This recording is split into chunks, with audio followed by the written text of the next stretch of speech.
2xKO is out kind of, and with it, we've seen their monetization practices in full force. If you've been paying attention, you've probably seen that they have a $100 skin bundle that just came out. You also can't buy any of these skins individually, but I'll touch on that in a sec. I will say though that this is a lot more than just the 3 skins like people are making it out to be on Twitter. You also get the $35 edition of the Battle Pass, which comes with like a gang of stuff, and you get the entire base roster of this game unlocked, which is huge. Normally, to unlock champions in this game, you have to either spend $10 or do a ton of grinding, which was expected because this is a free-to-play game, but $10 a champion is still kinda steep, which leads us to the much larger elephant in the room. Before this video comes off as a hate video, I promise it's not. 2xKO is amazing, and I really do hope this game succeeds. Full transparency, it isn't necessarily my type of fighting game, so I'm not going to be playing it that much.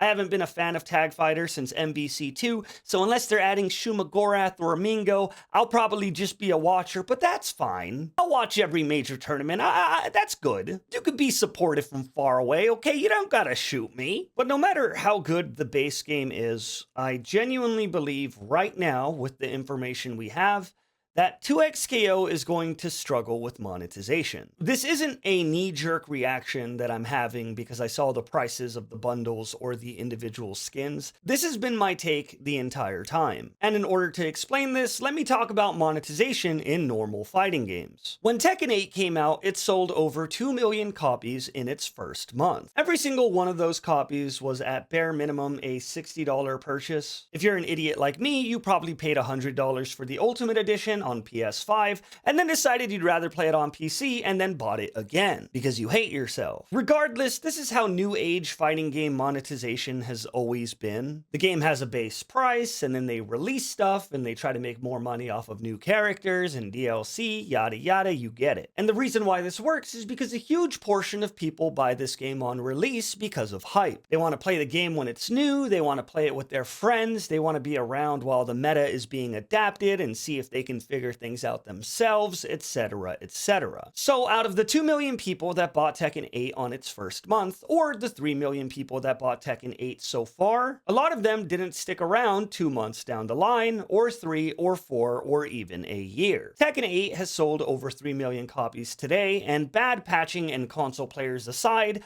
on Steam charts, their player count is hovering anywhere between 6,000 to 7,000. I accidentally did this. Uh-oh. Still, that doesn't matter because Bandai Namco already made their bag. If you bought the game, you spent the money. 2xKO, however, decided to go the free-to-play route, which is unheard of at this scale, I think beyond Killer Instinct. And that's probably for a pretty good reason. Like all free-to-play titles, a majority of the people who download this game and try it probably aren't going to stick around long enough to spend money. Unless you're a die-hard fighting game player, you're probably going to play this game for like a month or two, only to dip in when a champion comes out, try them out in the practice tool, and then leave again. Skins don't really serve a functional use in a fighting game, and in turn, they're only going to be purchased by the players who know that they're in it for the long run and are going to be die-hard grinders. Thus, the monetization of this game is already dependent on a very small section of a niche community. I think cosmetics are fun too. Hell, I bought skins on Rumbleverse, and that game was out for like a day. But the skins in 2xKO already cost $20, which is kind of a decent amount of money. For the record, if you wanted to buy 2 skins in 2xKO, you could also buy the base edition of Street Fighter 6 for that price. And that game comes with an 18-character base roster and a fully fledged story mode. There's other things too beyond the pricing of the monetization, like the rotating shop mechanic, which utilizes FOMO to make people whip out their wallets and buy the things they see in their store the second it's what they want. Riot Games is not the first or the last people to have a rotating shop, so I'm not going to be too hard on them here.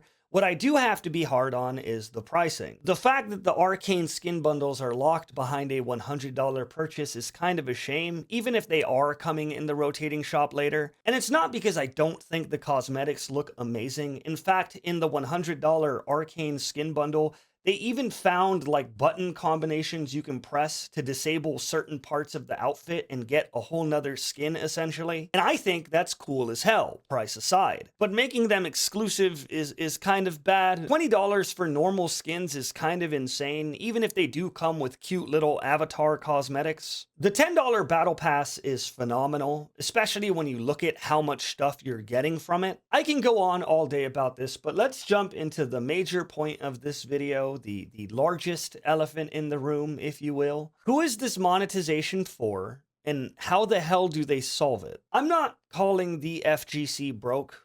Some of them are broke, but that's not the point. A free-to-play fighting game that plans to survive purely off the purchase of cosmetic items is going to struggle with this pricing. It targets the players that are going to play the game, that decide that they love the game enough to stick through it and grind, who logged in at the correct time in order to get the skin they want from the rotating shop, and also are willing to spend $20 on this one thing over the entirety of Hollow Knight's Silksong. And I've heard multiple people say, it's a free-to-play game. If you don't want it, just don't buy it. Simple. And to that, I say, yeah, I think the issue is that a lot of people are going to side with that mentality. And if nobody buys any of the things that are meant to keep this game afloat, that won't be great for the future of the game. On a positive note, this is Riot Games we're talking about, and 2XKO used an insanely small team. The dumb baby in my brain says XD, a sexy Ari League of Legends skin, will probably fund 2XKO until the year 2150. Riot is fortunate to be in a position where they're not risking a ton here and they can burn money if they want to. So that's a positive, I guess. I keep seeing people say that they're pricing this game for whales, aka the people who spend a ton of money on the games that they play. But I don't believe that 2XKO is a whale game at all. It's not a gacha game where spending money gives you a competitive advantage or makes your clan stronger, or gives you the units you need in order to become overpowered. It's purely cosmetic and will serve you no purpose if you're not planning on sitting there and grinding hundreds of hours. Quick edit here. This is good. This is a good thing, by the way. I'm not saying that they should have a purpose beyond that. I'm explaining why whaling won't work here. Okay, bye. Not to mention that these cosmetics hold a lower value overall because unlike games like Valorant or TFT or League of Legends, 2XKO isn't necessarily a social experience. It's not a team game. You're not showing off to your friends. At most, you're going to be playing with 1 to 3 people that you know, but beyond that, it's not as fun to get cosmetics here. Like, you're not buying the Peter Griffin skin to goof off with your friends. You're kind of just doing it for you, which is fine. Which leads me to the major question, how do they fix it? And honestly, I still don't know a valid answer to this one. In a perfect world, it would be for this game to have a ton of cosmetics and content and then just price everything out better. But this game was first teased in 2019, and now 6 years later in 2025, there's only 10 characters in the roster. And judging by that, I don't think that speed is the name of the game here. Even if the prices of the things that existed were a lot lower, I still don't know if there's enough of a community to make this game profitable in the eyes of Riot Games. And I'm making this video because I want this game to succeed. It is clearly a love letter to Runeterra. It is a love letter to fighting games, and it's a love letter to the FGC as a whole. But at the same time, from my personal opinion, I think the core issue of 2XKO is that it's offering too little for too much too soon. It almost feels like the game was forced out of the house to get a job when it was still taking its baby steps. We're already seeing advertisements for it, and it's not even out of beta yet. I think that Riot Games is a lot smarter than we give them credit for. In the last month, they've released Teemo and Warwick, and I am praying that they have like another 10 characters ready to go that they'll release just as quickly over the next few months. I think a hype train is very, very possible in this game as they continue to build out the roster. And hopefully when they do build out the roster, they could start lowering the prices of some of the stuff. And I really do wish 2XKO the best. If anyone can figure out this problem, it would be Riot Games. And on that note, again, Riot Games does have the infrastructure, so it's not like it's costing them an arm and a leg to keep it up anyways. They have a lot of room to find out how to run. It's just been a sloppy start at the track, but hopefully they figure it out soon. Let me know what you think in the comments section. I'm really interested in this. I've been looking at 2XKO through a magnifying glass ever since it was released. And I do want to read your takes on it because I think it's pretty interesting. But beyond that, I think that's all I gotta say. Love ya!